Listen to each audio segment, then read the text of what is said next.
This video is designed to help you see the link between a geometric sequence and what's called an exponential function. So as a reminder, a geometric sequence might be 5, 10, 20, 40, etc. And what we've done is we've multiplied each term by 2 to get the next term. So we're multiplying by 2 each time. What that means is we've started with what's called an initial value. So we're going to say 5 is the initial value.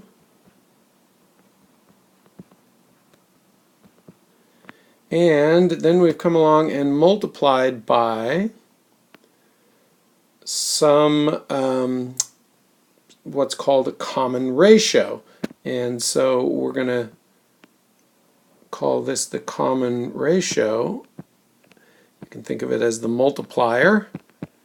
It's the ratio between the second term and the first term, or the third term and the second term, or the fourth term and the third term. In other words, what's that ratio? Well, 40 over 20 would be 2. 20 over 10 would be 2. So you're finding the ratio of subsequent terms. So it depends on how many times you multiply by, and what that means is, in this case, you're going to have a function of x. So the xth term,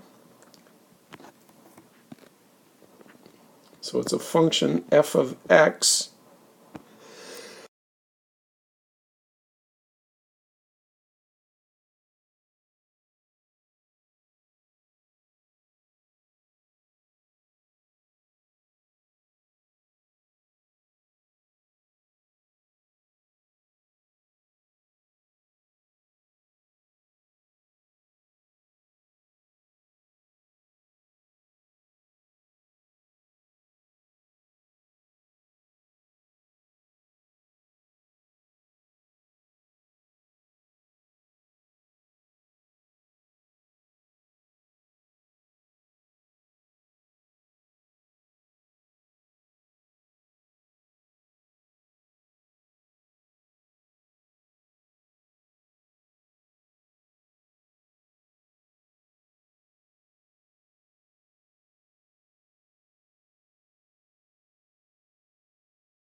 So this function f of x then says if you put in an x where x is 1, let's say, so what that means is the first term gives you 5 as the output.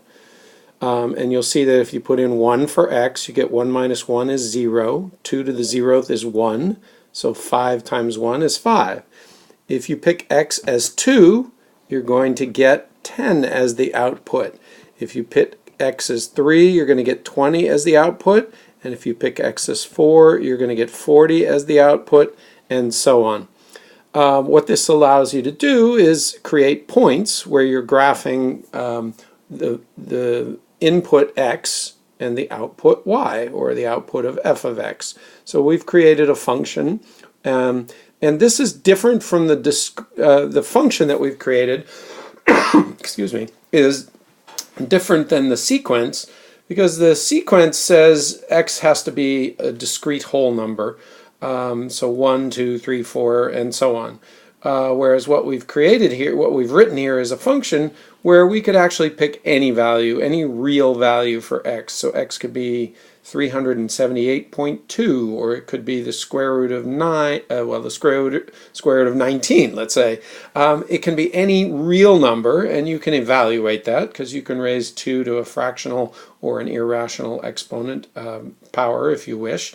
So this creates a function that allows us to have a continuous curve. So this is going to be continuous in the sense that we can fill in all the gaps between the points we would plot on what we would consider a discrete function, which is what the sequence is. I'll make a quick sketch of what something like this would look like on the next slide. Here's a quick graph of what our points would look like if we were actually graphing the discrete points. And so the first one was 1, 5. When x was 1, our answer was 5. So that's going to be a point right about there. Our second one was when x was 2, our value was 10. That's going to be right about there. Our third one was when x was 3, our value was 20. That will be right about there. Our fourth one is when x was 4, our value was 40. That's going to be more about there. And of course, if you plug in 5, you're going to get 2 to the 4th, which is 16 times 5, which is going to give you 80.